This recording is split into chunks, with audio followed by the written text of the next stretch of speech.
charla. Buenas tardes, bienvenidos. La charla de hoy es muy interesante porque toca un aspecto de la naturaleza que nosotros no tratamos nunca, porque no tenemos ni idea, que son los peces, ¿verdad? Los peces de agua dulce. Nos la va a dar Nacho Francés, que es un socio relativamente nuevo en ANSAR, pero que está muy implicado, colabora en muchos aspectos de la asociación, especialmente en el grupo de pájaros, ¿verdad? Colabora también en defensa y con la informática, porque él sabe bastante más que muchos de nosotros, que nos viene estos inventos un poco grandes. Así que bueno, vamos a empezar y a ver cómo nos va a gustar. Y muchas gracias, Nacho, y toma, le recuerdo. Venga, pues.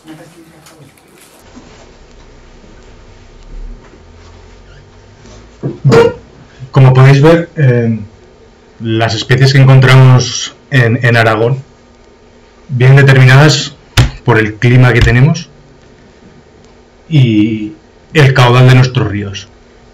El estiaje determina las adaptaciones que han sufrido nuestras especies y al final son especialistas en nichos ecológicos. Bien.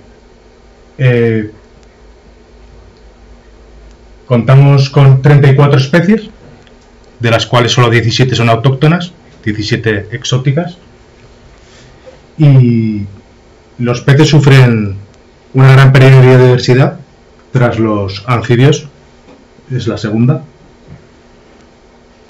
El catálogo aragonés de protección, que se publicó el año pasado, cuenta con 13 especies incluidas, 6 vulnerables, 3 en peligro de extinción.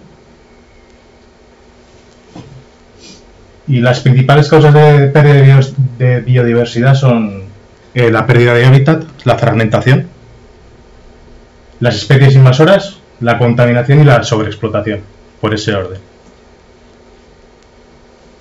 Hay una incógnita en el futuro sobre los impactos del cambio climático, porque el aumento de temperatura cambia las especies que pueden habitar en las aguas, porque a mayor temperatura en el agua el oxígeno disuelto es menor, entonces modifica las especies.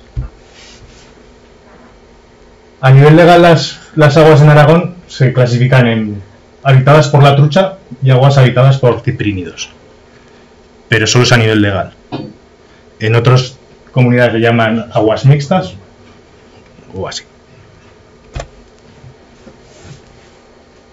Esto es de la familia de los salmónidos, que tenemos 3 especies, solo hay una autóctona y 2 exóticas o alóctonas.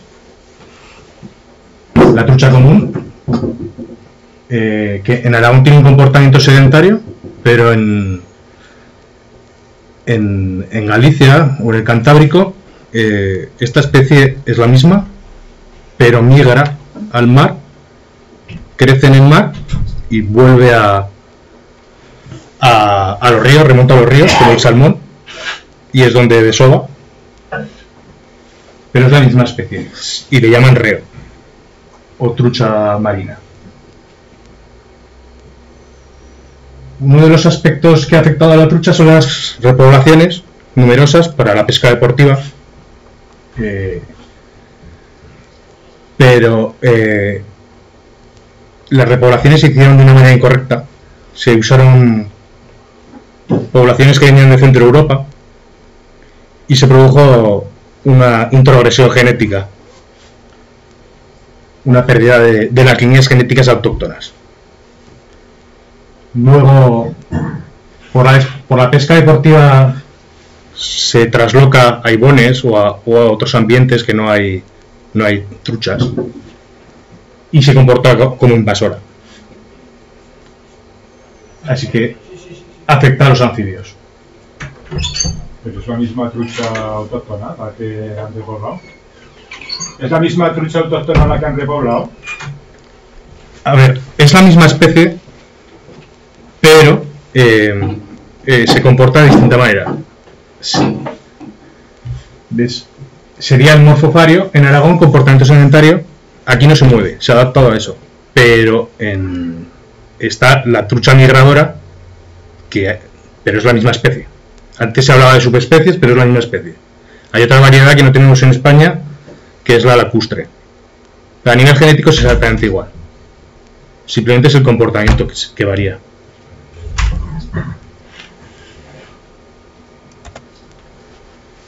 Esta es la trucha arcoiris, que es exótica, muy introducida para la pesca deportiva, criada en piscifactorías, que a veces tienen escapes accidentales. No tiene un comportamiento muy invasor, aunque tiene impactos importantes, porque no cría muy bien en cautividad, o sea, en el medio natural. Y los principales impactos son la competencia en el mismo nicho ecológico que la trucha, y es una especie depredadora de otros peces. La hibridación con la trucha común no es posible, igual que la trucha común desplaza anfibios. Esta es otra especie introducida para la pesca deportiva, otro salmónido. Compite con la trucha común y el piscardo, y ahora mismo desde hace unos años hay un plan de eliminación en Ordesa. Llevan varios años capturándolos manualmente, ya están próximos a eliminarla, y este año, por ejemplo, han constatado la reproducción del tritón pirenaico por primera vez en el humedal de Asfuens, en Ordesa. O sea, los impactos son muy claros y la eliminación es difícil, pero es posible. No está muy presente en Aragón, no se ha aclimatado perfectamente, pero está en varios sitios, y si siguen traslocándolas o moviéndolas, pues sigue creando problemas. Pasamos ya a otra orden y a otra familia. Estos son ciprínidos, es la mayor familia de peces. Este es un endemismo de la cuenca del Ebro y nordeste peninsular, barbo culirroyo o colirrojo. Es una especie de montaña, media montaña, necesita aguas oxigenadas, pequeños ríos, es bastante sensible a la calidad del agua, es un pez bentónico que habita en el fondo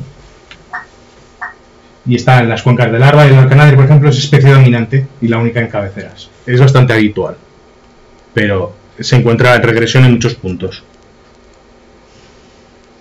por competición con otras especies. Nacho, ¿no había barbos aquí en el Ebro? Este es el barbo de Granels. Ah, este, vale. Vale, este es el barbo típico del Ebro. Por eso. La misma familia, es también un endemismo de la cuenca del Ebro. Prefiere tramos medios y bajos, pero esta especie necesita hacer una pequeña migración para desovar. Se alimenta en un tipo de aguas donde hay más comida, pero luego necesita un distinto fondo para desovar y criar, así que se trasladan a partes más altas de los ríos. Esta especie se puede pescar en régimen de captura y suelta. Conforme aumenta la altitud, le sustituye el barbo culirroyo. Esta especie era tremendamente abundante en el Ebro y ahora, por culpa del siluro y otras especies introducidas, aún es abundante, pero debería haber muchísimos y ya prácticamente no hay barbos. En la cuenca del Júcar le sustituye el barbo mediterráneo, que es muy similar, que puede hibridar con el barbo culirroyo. En Aragón casi todas las aguas son de la cuenca del Ebro, una parte muy pequeña del Tajo, residual, y el sur, la cuenca del Júcar. Un trocito. Tenemos algunas especies que son de esa cuenca específica. ¿Hay una diferencia? ¿Se diferencia fácil este barbo del anterior? Del anterior, sí. ¿El culirroyo? Pero no se solapan prácticamente, ¿sabes? Ah, diferente. De todas maneras, lo del culirroyo es porque tiene la aleta anal roja, se diferencian bien. Bermejuela. Esta está en el catálogo. El VU que pongo arriba es que está catalogada como vulnerable. Es un endemismo pequeñito. Lo de Bermejuela, pues el color rojizo de las aletas que tiene.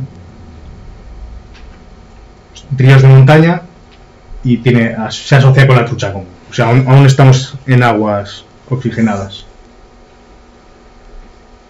Sufre fragmentación del hábitat debido a obras hidráulicas, que es una de las mayores presiones que sufren nuestros peces. Y también es migradora de rango corto antes de la reproducción. Y también es una especie muy depredada por otras especies piscívoras que han sido introducidas. Otra especie autóctona, el gobio cabezudo, muy pequeño. Se puede pescar en régimen de captura y suelta, pero nadie lo pesca. No es atractivo para la pesca deportiva. ¿De qué orden es eso del tamaño pequeño? ¿Eh? ¿De qué orden es el tamaño pequeño? Centímetros. Creo que es Menos de 10 centímetros. Menos de 10 centímetros. 7 u 8 centímetros. Vale. Es bentónico, es gregario, forma cardúmenes, bancos de peces. Se les puede ver en bancos muy grandes, en altas densidades. La distribución original no está esclarecida porque sufre numerosas translocaciones, porque esta especie se usaba antes como cebo vivo para la trucha y se ha metido en hábitats que no le correspondía, y hay algunos que ni siquiera se sabe cuál es su hábitat original. Así que tiene un comportamiento invasor en algunas cuencas en España y en Aragón también. El piscardo, otro pez pequeñito, muy similar al anterior en todo lo que he dicho. Se puede pescar también, autóctona, endemismo de la península ibérica, del sur de Francia, y la distribución favorecida por su uso como cebo vivo. Ahora está prohibido desde hace unos años. Lo que pasa es que lo siguen introduciendo en ciertos ambientes ibones para que actúen de pasto para las truchas. Yo creo que este lo he visto ¿cómo se llama? De la selva de Oza, en Ibón, que se va por Francia. No, el otro. Es muy común en muchos. Sí, yo creo que esto lo he visto en el Ibón de Estanés. Es muy pequeño, gregaria, forma cardúmenes y depredación por trucha arcoiris y común.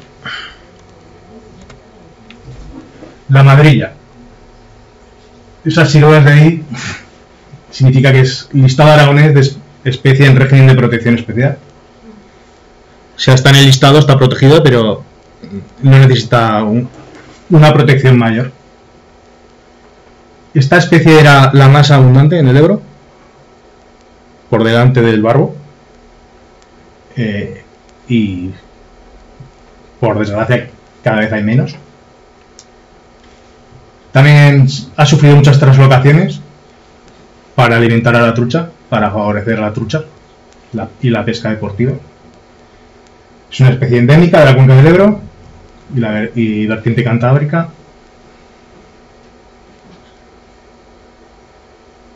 Forma cardúmenes grandes y la distribución potencial similar pues al barbo. Conviven juntos. Antes en grandes cantidades, ahora cada vez menos.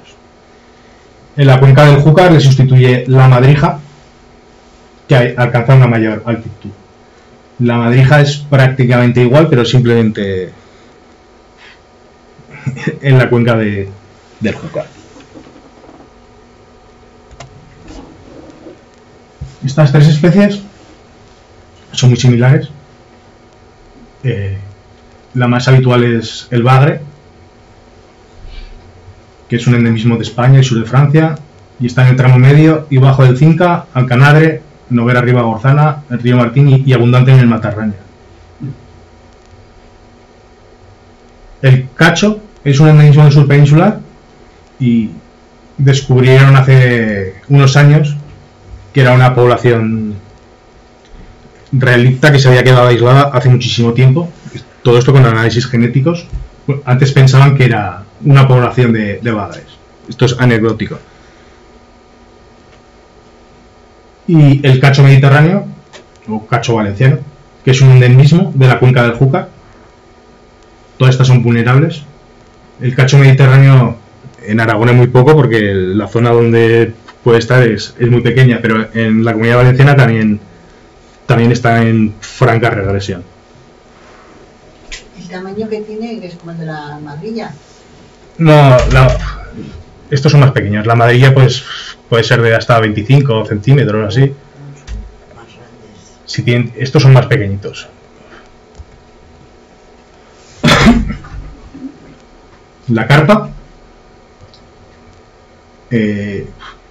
hasta hace unos años se consideraba naturalizada, que no tenía impactos ambientales. En estos momentos está considerada la especie exótica de mayor impacto, así que todo lo que se sabe de la carpa tiene que cambiar en los catálogos, porque básicamente, como pongo, es un arquitecto de ecosistemas. Me gusta ese término porque básicamente en el sitio donde es introducido modifica absolutamente todo para favorecer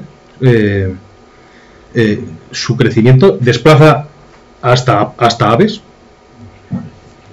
y cada vez hay más estudios, y en puntos localizados en balsas donde se ha eliminado ha modificado absolutamente toda la cadena trófica, pero absolutamente toda, ha mejorado la calidad del agua, así que los impactos son mayores incluso que los del siluro.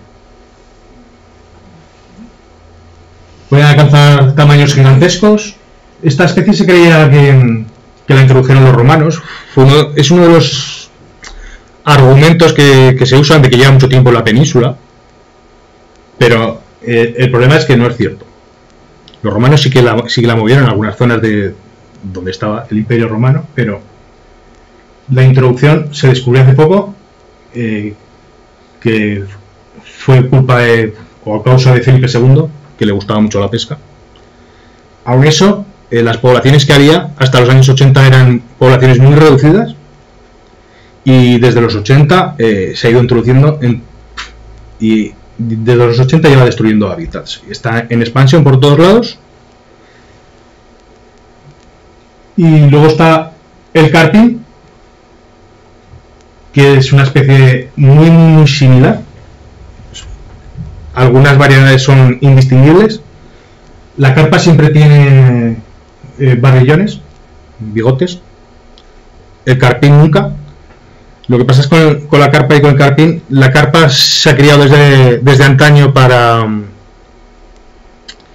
comer en China desde hace más de 2000 años. Entonces se ha seleccionado genéticamente, hay un montón de líneas.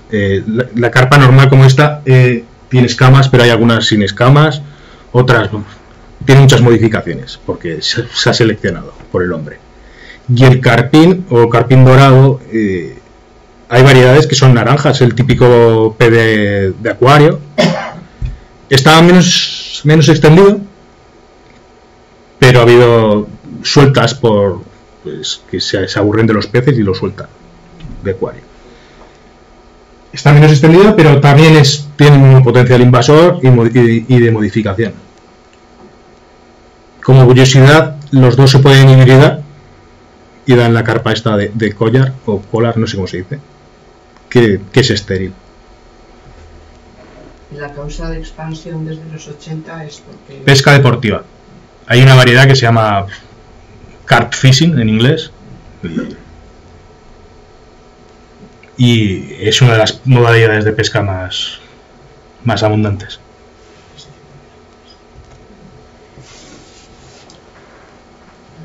Otra especie introducida. Esta no es para pescarla, sino porque decidieron que que para que hubiese siluros había que meter otras especies que criasen rápido y que se las comiese y los siluros creciesen más rápido. Se introdujo como pasto. El problema de las introducciones de ciprínidos exóticos, aparte de que compiten por el mismo nicho ecológico, es que transmiten un montón de enfermedades, parásitos, muchos no estudiados, las interacciones aún son desconocidas. Compite y desplaza especies endémicas, como la madrilla. También se hibrida con especies endémicas, tamaño de 15 a 25 centímetros. Esta especie es muy prolífica. Como querían que quería ser rápido, pues seleccionaron las especies que criasen rápido. Es una especie omnívora y vive en superficie. Está en el nivel de impacto, pues está un poco por detrás del siluro. Otro ciprínido exótico se introdujo probablemente accidentalmente porque se usaba como cebo vivo o como pasto.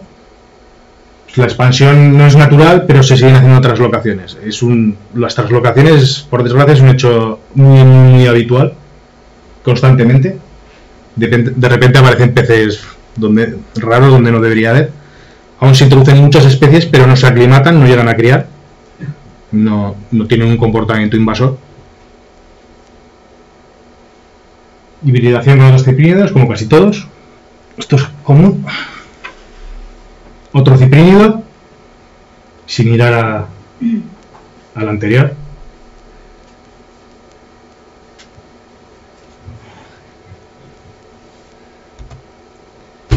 La brema blanca, este es de reciente introducción. Se introdujo como pasto. Aparentemente, de momento no presenta demasiados problemas. Su distribución no es muy extensa, pero ha alcanzado grandes densidades. En unos años igual esto cambia todo y se sabe que las alteraciones que hace, porque falta mucho estudio. Similar al carpín, pero no suele pasar de 25 centímetros.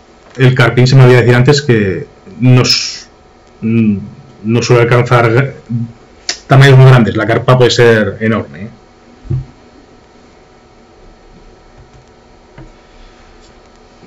Bien, pasamos a otra familia. Es un cipriniforme, pero es familia de los covítidos, que tenemos dos en Aragón. Los dos son autóctonos y los dos han sido introducidos como peligro de extinción, porque los censos que se han hecho últimos, lo que se ha encontrado es que la regresión es absoluta. Son muy similares las dos especies, son difíciles de diferenciar. No es un poco más grande que la otra, pero vamos. Y las manchas de la cuarta fila, unas son redondeadas y las otras rectangulares, pero son difíciles de distinguir. La cuernilleja es más frecuente en la margen derecha del Ebro. Está en Mijares, en la cuenca del Júcar. Las mejores poblaciones en Matarraña. El Matarraña es uno de los ríos mejor conservados de Aragón. Hay un montón de especies endémicas. Son especies bentónicas que viven en el fondo y necesitan aguas claras, desde poca corriente, con fondo arenoso o fangoso.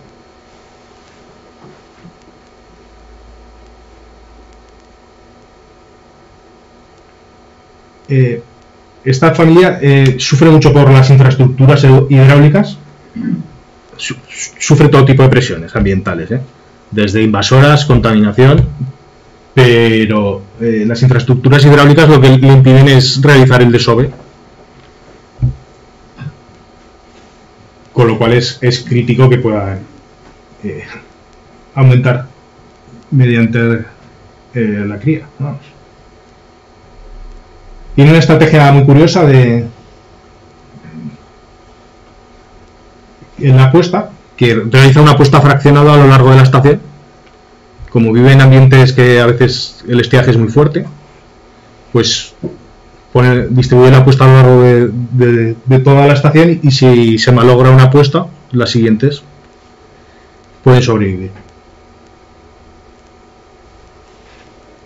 Tiene una espina debajo del ojo como defensa ante depredadores, que no se ve muy bien ahí. Otras especies también lo tienen, aunque en general en la mayoría de nuestros peces autóctonos no son depredadores.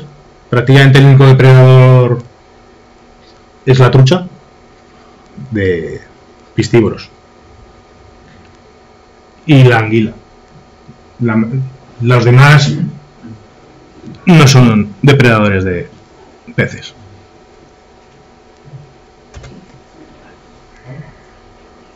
Como os he dicho, es muy similar. Son endemismos ibéricos los dos. Este está en la margen izquierda del Ebro, en los cursos altos medios. Algo más pequeño. Y toda su distribución potencial, ni siquiera donde se encuentra, sino la potencial, que es bastante menor, ya no tiene conectividad fluvial. O sea, ya de por sí está fragmentada, sin intervención humana. Si aparte se hacen obras hidráulicas, la fragmentación cada vez es mayor y los riesgos de extinción, pues ahí está, peligro de extinción. Lobo de río, vulnerable. Esta es otra familia. Esta especie es más amplia. Es del nordeste de España, Andorra, el sur de Francia. Compartimos muchos peces con el sur de Francia. Es una especie bentónica. No se encuentra presente en el Ebro, así que las poblaciones no están conectadas. Y tiene una distribución muy reducida respecto a su hábitat potencial. Y es muy exigente en la calidad del agua.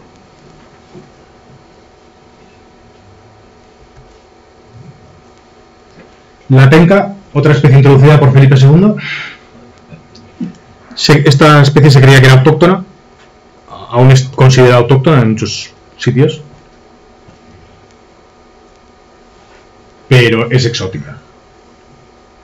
Tiene un uso histórico en agricultura y se ha cultivado durante muchos años, desde hace mucho tiempo, y en algunos sitios ha sido la especie más cultivada de ciprínido.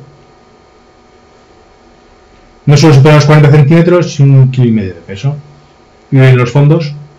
Lo habitual era meterlas en balsas y darles de comer y que criasen, y luego cogerlas.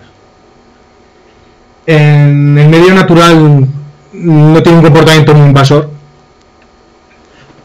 así que está en regresión. Oye, perdona, y después de tantos siglos no se puede considerar como naturalizada. Al final depende de los impactos que realicen en el medio. Como digo, no es muy problemática. Y se acaba de cambiar recientemente de que se sepa que es exótica. Solo hablo del origen, no del daño.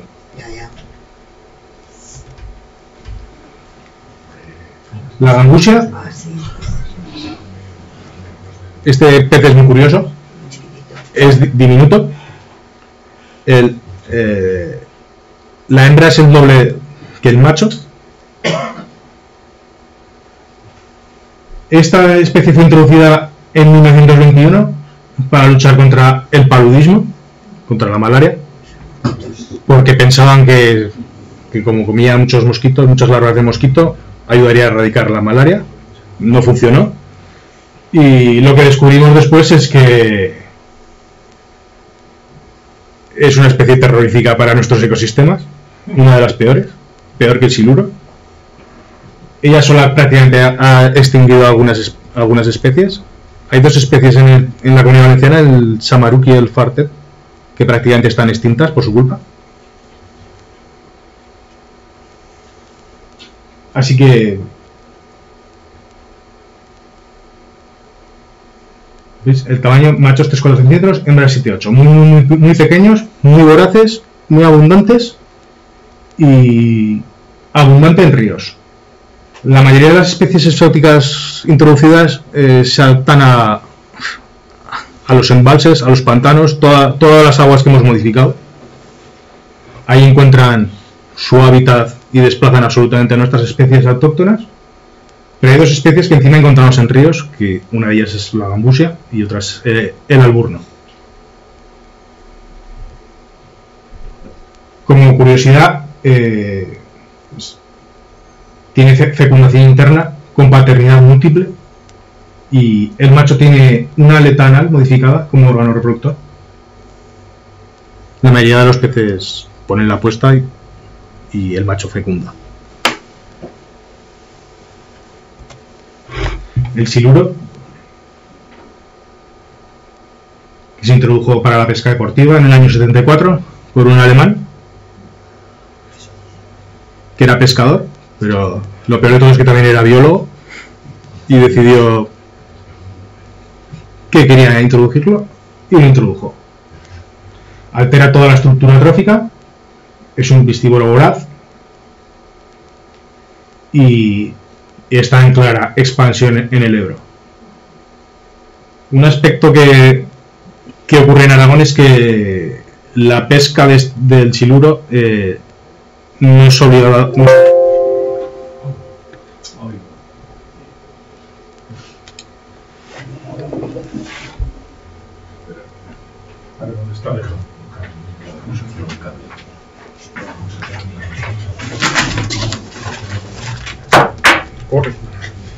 Vamos a ver maquetas.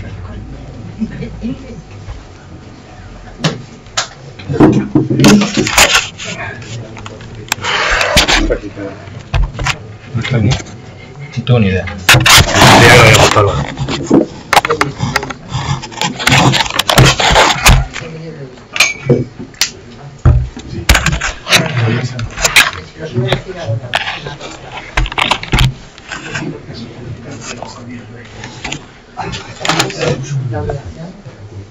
Como decía, la pesca no conlleva obligatoriamente la muerte. Se modificó la ley de biodiversidad hace unos años por presiones de la pesca deportiva. Solo es obligatoria la muerte en los tramos en los que no se encontraba cuando se declaró la ley de biodiversidad 42-2007, pero vamos, en Aragón es todo el Ebro. Así que está en expansión, en otras comunidades lo matan, pero aquí está en expansión y en el Ebro prácticamente se come todo. O sea que no hay medidas de control de ninguna clase. Ninguna. De hecho, se fomenta desde la administración. Oye, ¿no se puede matar a los siluros y matáramos a los picadores?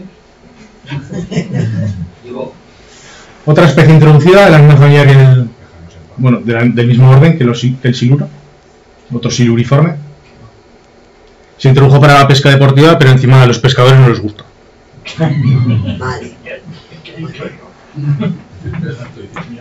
De hecho, esta sí que es captura y muerte obligatoria en todos sitios, pero nadie lo pesca intencionadamente. Lo que pasa es que entra a la picada accidentalmente. Ni siquiera tengo clara la distribución, pero probablemente sea muy amplia.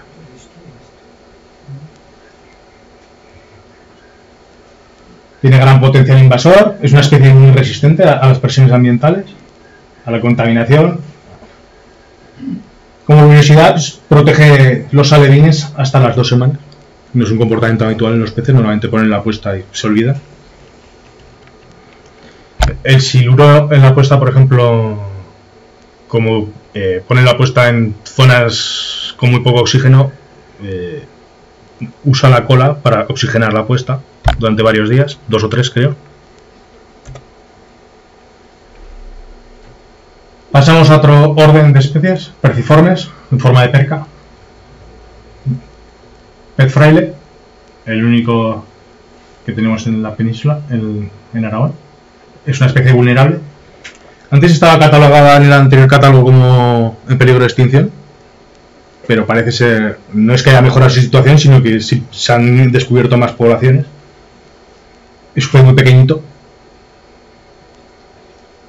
Habita en varios países, como podéis ver, y se encuentra, curiosamente, en un montón de acequias, y ahí parece que es lo que ha actuado como reservorio para salvar esta especie, porque las poblaciones del Ebro sucumben ante todos los depredadores que han sido introducidos. Como curiosidad que conocéis ya muchos, es el hospedador del gloquidio de la margaritona. especie en peligro de extinción. Había otra especie en Aragón que también actuaba de hospedador, probablemente fuese el principal, que era el esturión, Acipense el esturio, que está extinta probablemente en Aragón desde hace siglos. Y en España desde los 80, 90. ¿Y qué es el loquidio? Sí, creo que es el loquidio. Es la larva de las almejas. No, de todas las almejas. Todas las almejas se reproducen así. Black Bass, perca americana, una de las principales especies exóticas. Creo que es la segunda en potencial invasor después de la carpa. También una de las especies favoritas de la pesca deportiva a nivel mundial. Un depredador muy voraz. Esta creo que la introdujeron los americanos, creo. Alimentación piscívora y de cangrejos. Está incluida en la lista de las 100 invasoras más dañinas del mundo, de la IUCN. Gran potencial invasor, responsable de la desaparición del pez fraile y colmilleja en algunas localidades. Esto que se haya constatado, pero bueno, es súper voraz y desplaza a las especies autóctonas. ¿Dónde es introducida? Porque se supone que son más apreciadas estas especies por la pesca deportiva. A ver. ¿Se comen? No. Comparten unas generalidades. Todas son especies piscívoras, con lo cual son especies mucho más agresivas y entran a la picada del pescador y luchan más. Ese es el motivo principal. Perca de río, similar a la anterior, pero distribución mucho menor. Piscívora, no es tan abundante en Aragón. Está presente en el tramo bajo del Ebro, en Cataluña. En Aragón, en Mequinenza, Caspe 2 y tramo bajo del Guadalopea. Aún eso, los impactos que tiene localmente son enormes. Es más pequeña, pero súper voraz. Pez sol o percasol. Exactamente igual, para la pesca deportiva, más pequeña. Tiene un opérculo característico y una coloración vistosa. El opérculo es esa mancha negra que veis ahí, que debajo están las branquias.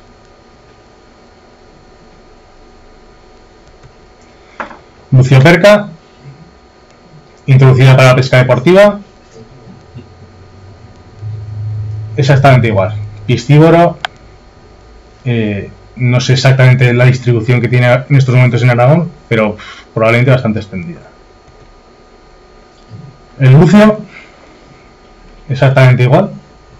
Muy característico la boca, forma de pato.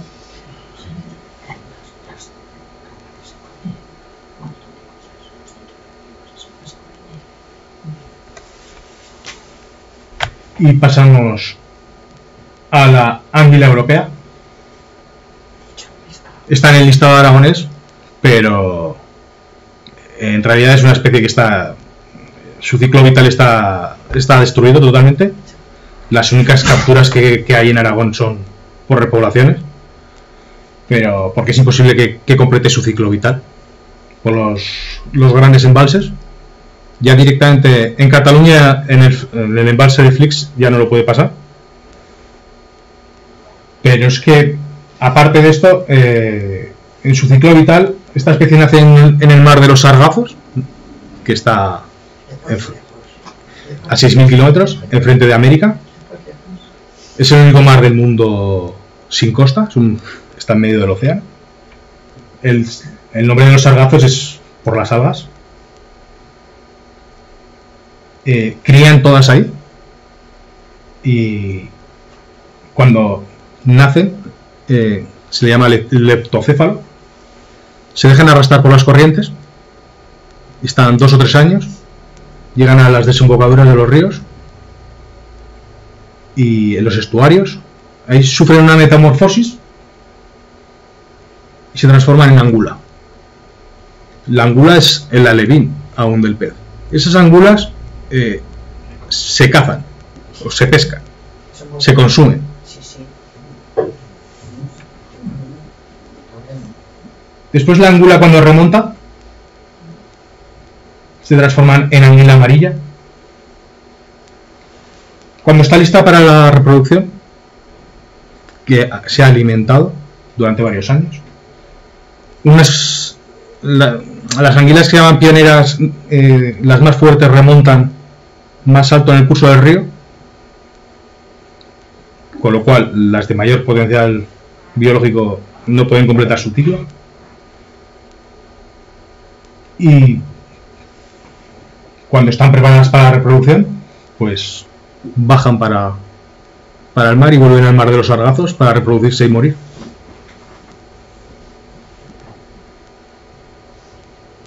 Antaño la anguila se vendía aquí en... Era una especie absolutamente abundante en los ríos, Sí, pero de toda Europa. Se comía. Y las angulas también. Como curiosidad, hay varias especies de anguilas, pero en el Atlántico hay otra especie, la anguila americana, que también cría en el mar de los sargazos. Crían al lado, pero el viaje de esa especie es mucho más corto que el de esta. Y sufre todo tipo de presiones, desde la pesca, las obras hidráulicas, contaminación. Perdona, biológicamente hablando, este tipo de peces que se mueven del mar a la tierra, de las aguas dulces a las saladas y viceversa, ecológicamente hablando, ¿qué ventaja tiene o qué sentido tiene? Porque además, claro, el cambio a nivel fisiológico de pasar de un ambiente salino a un ambiente acuático, bueno, si es que tiene alguna ventaja, se sabe algo de eso, no sé. A ver, las especies que conviven entre el medio dulce y salado se llaman diádromas. Las que migran para poner la posta en aguas dulces se llaman anádromas, como el salmón.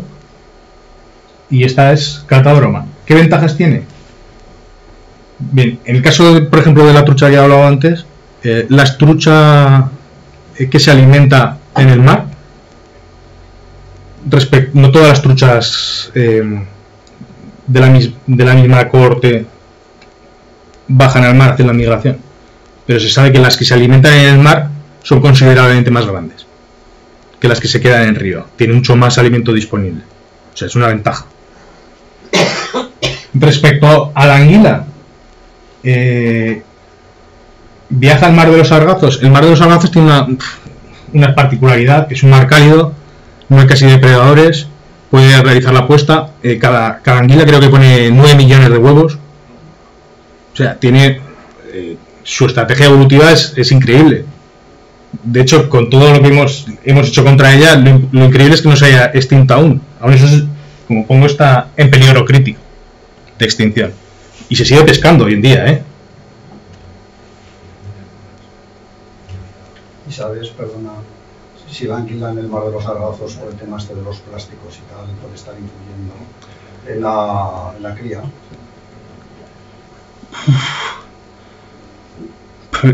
A ver, es que se saben muchas cosas, pero se desconocen muchas. Hace unos años se les puso por primera vez radiotransmisores y por fin se comprobó que criaban en el mar de los sargazos. Pero para que os hagáis una idea, en esta especie, la anguila no la han capturado jamás en el mar. Porque en el viaje, cuando va a criar, no sabían cómo lo hacían. Ahora sí que lo saben con los radiotransmisores. Pero lo que saben es que se juntan en los Azores, aprovechan las corrientes marinas, viajan a gran profundidad, suben por la noche, pero no se alimentan en todo el trayecto. Para que os hagáis una idea de la cantidad de reservas que necesita la anguila para realizar todo eso. Acumula gran cantidad de grasa, sobre todo las hembras, necesitan muchísima más energía que los machos, son mucho más grandes. Por eso, pues, por ejemplo, la contaminación por metales pesados, todo tipo de contaminaciones, se acumula más en la grasa. Con lo cual, para mayores problemas, se exporta a muchos sitios, se exportaba, cuando se incluyó la lista se dejó de exportar, porque es muy consumida en Asia, que había otras especies de anguilas que también las sobreexplotaron. Y encima, creo que fue en 2009 que por esto del comercio se le introdujo un parásito.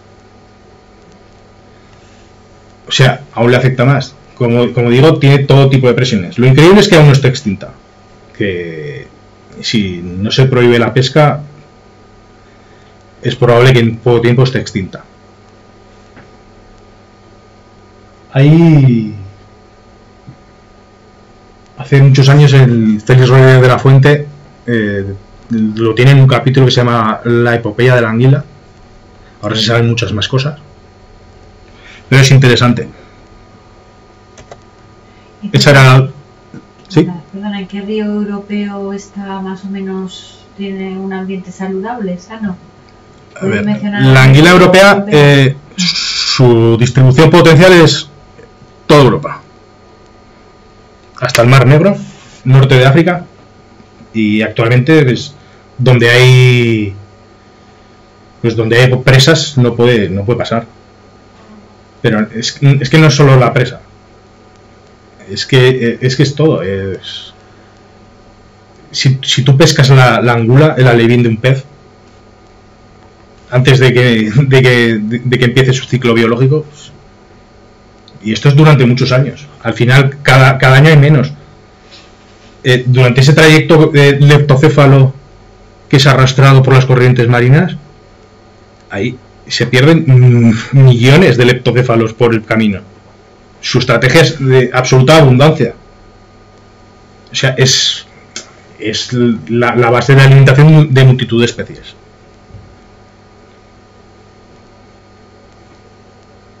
¿Y cuál era la pregunta?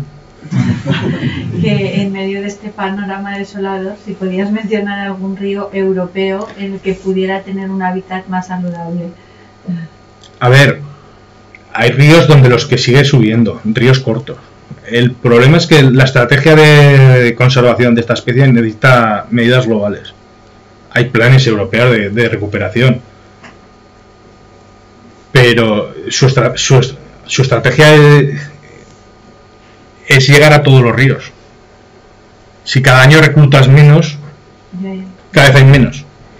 De todos los que crían, sobreviven muy pocos. Si cada vez hay menos, de hecho, hay personas que creen que ya supera un umbral crítico. Yo no lo sé.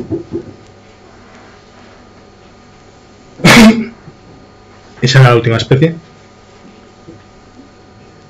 Y estas consideraciones finales: modificación de la ley 42/2007 para captura y muerte obligatoria, como he explicado antes.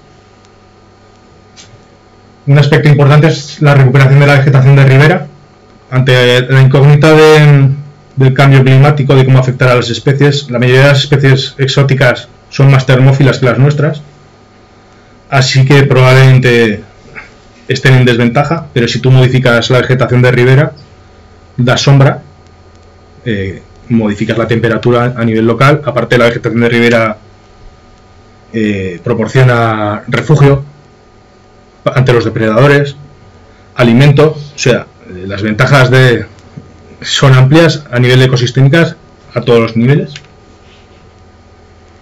Luego, desde hace años, la implementación de escalas y pasos en las obras hidráulicas de nueva construcción es obligatoria, pero aún hay muchísimas antiguas que no hay pasos. Las soluciones técnicas existen, son costosas, pero existen, o sea, es posible. Algo que mejoraría considerablemente a nuestra fauna autóctona para que pudiese competir contra las especies exóticas sería mejorar la calidad del agua, porque son especies más generalistas, que las nuestras son más... necesitan un nicho ecológico más concreto, pero por ejemplo, en los ríos apenas hay especies exóticas, porque no sobreviven. En los ríos pequeños, el Ebro es otro tema, porque en el Ebro hay mucho caudal, no hay estiaje. Hace unos años publicaron un libro en el Consejo de Protección de la Naturaleza por Cristina Abad y Esther Ginés, que está muy bien. Recopilan todos los censos últimos y recomiendan la creación de áreas importantes para la conservación de la ictofauna en Aragón. En el libro enmarca las áreas importantes y sería necesario implementarlas. Al final, sobre el papel se ponen muchas protecciones, pero al final se necesitan medidas concretas. Hay muchas especies catalogadas, pero ninguna tiene un plan de conservación ni de recuperación. Así que si tú lo pones sobre el papel pero no efectúas nada, y encima potencias la pesca deportiva, los intereses económicos sobre los conservacionistas, pues probablemente en unos años las especies autóctonas habrá muy pocas. Con muchas probablemente no estemos a tiempo, pero... ¿Y tantos beneficios económicos da la pesca deportiva? La pesca del siluro, por ejemplo, aunque está presente en muchos países, es el primer atractivo mundial del siluro. No sé si es que crece más rápido. Sí, la pesca deportiva mueve mucho dinero, los intereses son muy grandes. Como digo, se modificó la ley para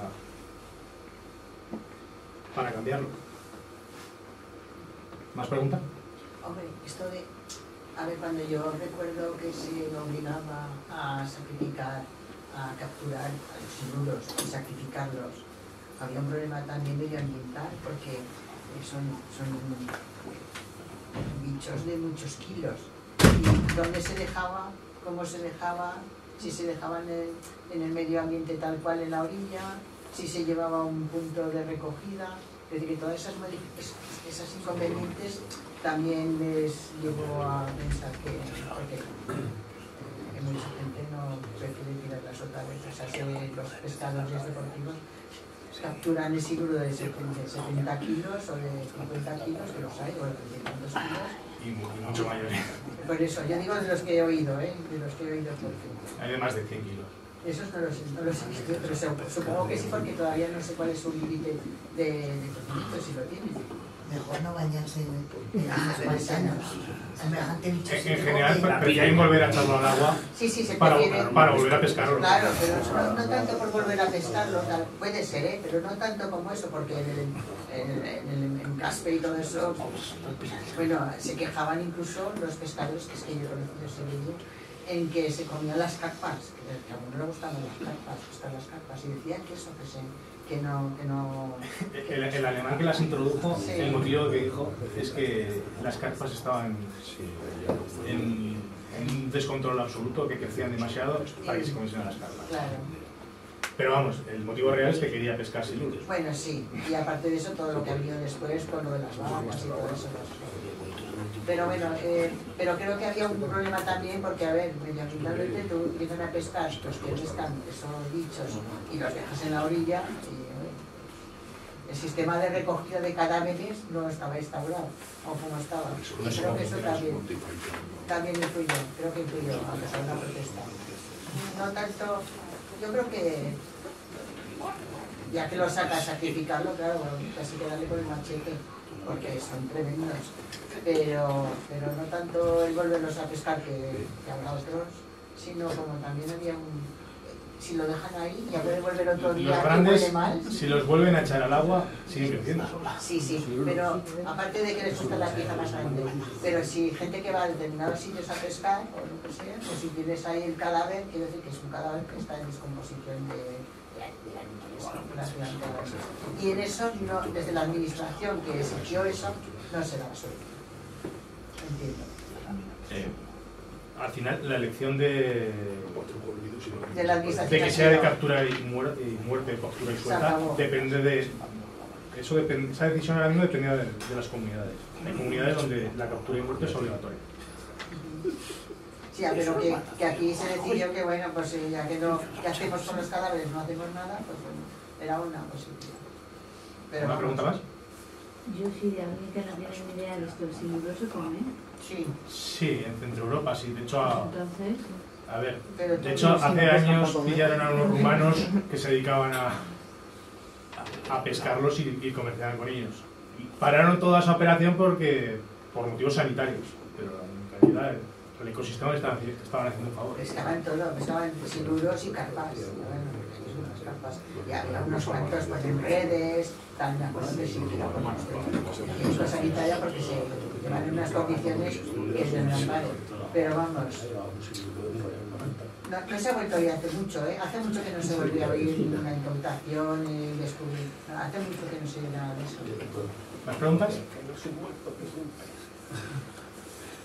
La captura y suelta les tiene evidentemente que causar una herida y al estar en el exterior, no en el agua, eso tiene que perjudicar al pez. Hace años... no le causa la muerte de alguna manera, aunque lo vuelvan a echar al agua. A ver, hace años se permitían artes de pesca más dañinas, ahora solo puedes usar un anzuelo. El daño que le hace ahora mismo es mínimo. Si se maneja bien el pez, la herida que le hace que se le clava solo en el labio. Y lo manejas bien, todo dentro del agua. Vale, que no lo sabía. Mínimo. Eso no es pregunto. O sea, es un daño mínimo. Hablamos de los grandes, porque de los pequeños hay otros que no, depende. O sea, el cebo, yo no sé si existe todavía pesca con cebo, creo que se habrá eliminado toda ya. En trucha desde luego sí hace. Perdón. La pesca con cebo. Con cebo vivo, quiero decir. Con cebo vivo, pero que puede ser que no es un cebo artificial. A ver, con pez vivo. Pez vivo. Con pez vivo está prohibido. Pero con lombrices, por ejemplo. La pesca con lombriz sí que está permitida. Aún está permitida. Y la pesca, la trucha se puede pescar con las especies. Aún se permite, es que hace años que no leo yo eso, pero estoy jubilado, que aún se permite la pesca de lombriz de cebo en la trucha. Aún se permite. Depende de las aguas. Y con saltamonte, y con draga, y con lo que es del propio de la zona. Sí. Y canutillo, lo que hay en la zona. Lo que pasa es que eso sí, ahí sí que te puedo decir que si un pez con cebo traga, que no es lo mismo que estos cebos artificiales que capturan y se les queda enganchado, ese sí que produce las dos maneras. Sí, pero es fácil de desenganchar casi siempre. Casi siempre. Bueno, más de uno se queda tipo arriba, ¿eh? Lo digo yo. Pero bueno, a estos tan grandes ya no sé lo que les harán, me imagino que nada. ¿Sí? Venga, pues hasta aquí.